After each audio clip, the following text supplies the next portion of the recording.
My endometriosis excision surgeon essayed me, and he's claiming he didn't, but he did. It's been a year, and I feel like it's finally time to talk about it because having endometriosis excision surgery is probably the only thing I regret in my life. It has been a year, and I've tried talking about it privately to professionals, to people, and I just feel like I want to share my story, and now is the time. A year ago on January 30th, I had endo-excision surgery, and at the time, I thought I had done my research. I thought I had found doctors that were highly reputable and recommended. I thought I had advocated for myself properly, and I was wrong.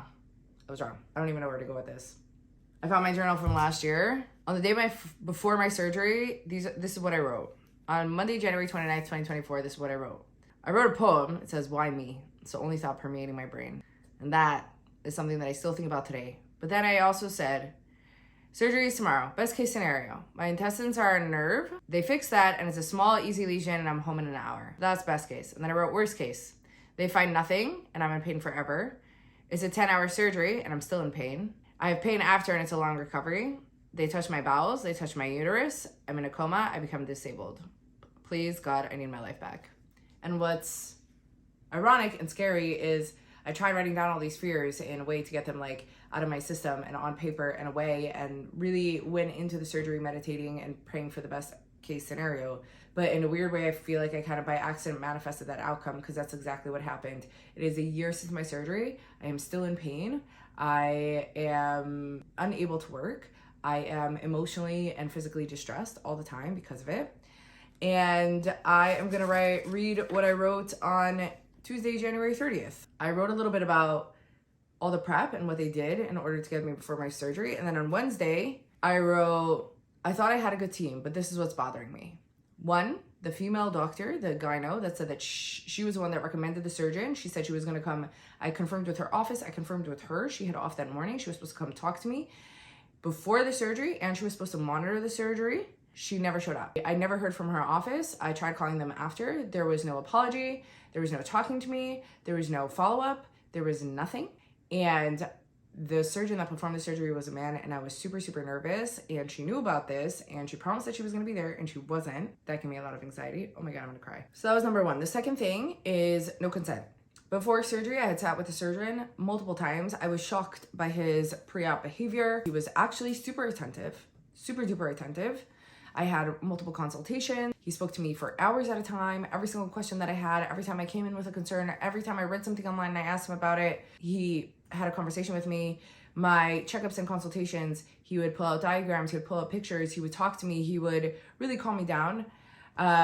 Also, when it came to surgery, they don't really know what they're gonna find once they go into your body. And so I had signed release forms on what I was allowing him to touch, what I wasn't allowing him to touch. For example, they thought I might have adenomyosis, which I do, but I told him that I don't want him to touch my uterus because they thought I would need to get a myectomy where they would have to cut off part of my uterus. And I told him I didn't want that, and he agreed to it, and a bunch of other things. Yet when it came to actual surgery, there was no explaining. I told them my anxiety comes from not knowing. I would rather you explain to me in detail every single thing you're doing and get my explicit consent instead of not doing things.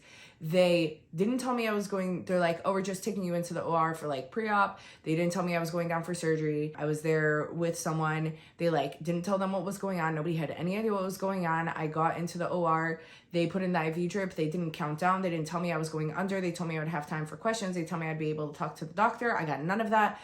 Before I even hit the table, before they explained what was gonna happen, I was out cold. I don't even remember passing out. There was consistent lying, and this is where we come to the essay. When I was walking down to the OR, I had two gowns on me, one this way and then one over around the back. And that was it, and a hairnet. And I asked them 100 times, I said, I want underwear. Why don't you let me wear underwear? Will you be penetrating me? I asked the nurse, I asked them in the OR, and they said, don't worry about it. Don't worry about it. That is not gonna happen. You are here for excision surgery. That means, and even the doctor explained, they're doing 5 small cuts into my abdomen, and they will do everything robotically from there. I also asked them 100 times, I said, when I go under, because I know even in meditations, things like that, I cannot be woken up. Otherwise, it will dysregulate my whole body and I will freak out. And they told me, don't worry, we'll let you wake you up. We'll let yourself wake up regularly. And that is not what happened. I woke up in the recovery room, which was essentially, I don't even know how to explain it. It's just like beds and curtains and beds, and you're not even in a room. You're literally like in a hallway with a bunch of beds. It was the most disgusting, gross. You're just going through surgery and you're waking up in a room with 100 people. I was in so much pain. I can't even tell you. My mouth hurt. My lips were, oh my God, I'm gonna cry. I've been through so much therapy for this, and I still can't talk about it without getting emotional because it was literally the most traumatic thing I've ever done in my whole life. I woke up to, my lips were inflamed. There was tape all over my mouth. I felt like there was a fork on fire ripping my abdomen. My vulva and my vagina was completely inflamed. I was in so much pain and my shoulders hurt. Nobody told me there was going to be anything about what the actual surgery was going to look like. And the nurse came in and shook me and woke me up. At this point, I'm freaking out. I'm like, why were you so aggressive? Why did you shake me? Why'd you wake me up? You told me you weren't going to touch me. You didn't have permission to touch me. You said you weren't going to wake me up. I asked all these questions beforehand. She starts yelling at my mom. They were the most obnoxious people in the whole world, and they pretended to be nice to me. After the surgery, I went to my doctor and I'm like, the 4 eyes. You only told me about incision. You told me you were going to make 5 small cuts in my abdomen. That's all you told me about. You didn't tell me about the inflation. You didn't tell me that I was going to be filled with gas so that you can rummage around my abdomen and that it rises up to my shoulders. Nobody told me that. Not in the forums, not in all the consultations that I did, not in talking to the nurses at the OR. Nobody told me I was going to be filled with gas. I literally thought my chest was going to collapse. I couldn't breathe. They had to bring me like this machine to breathe into because I kept hyperventilating because I couldn't breathe and I couldn't sit up. They're telling me to walk around. I thought my head was going to explode. Intubation. Nobody told me I was going to be intubated. I've never had surgery before. He told me, oh, it's common knowledge. It's surgery. Why would I know that?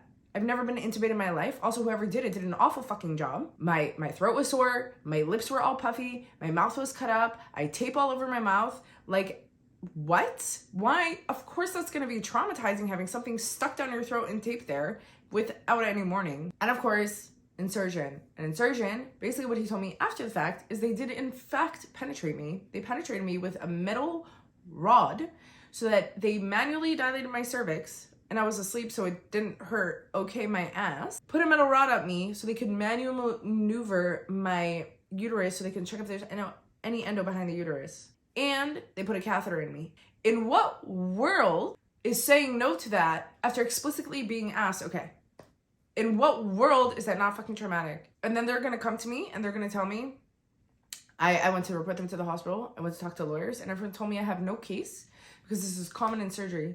Even the doctor, when I came to him, freaking out, I had no case because it's common in surgery. But I explicitly asked. Nobody explained it to me. No one talked to me. And whoever didn't know what they were doing because I was in so much pain. So besides for the fact that obviously this was extremely traumatic, it also triggered other things.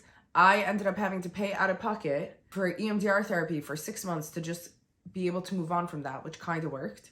I then had to see a psychiatrist. I had to see another psychologist. Surgery basically spiraled me into a year of psychological, mental, and physical problems. I don't even know where to go. I don't know how much detail I'm supposed to go into this. After the surgery, things were so bad I couldn't walk for 3 months, which still continues to this day.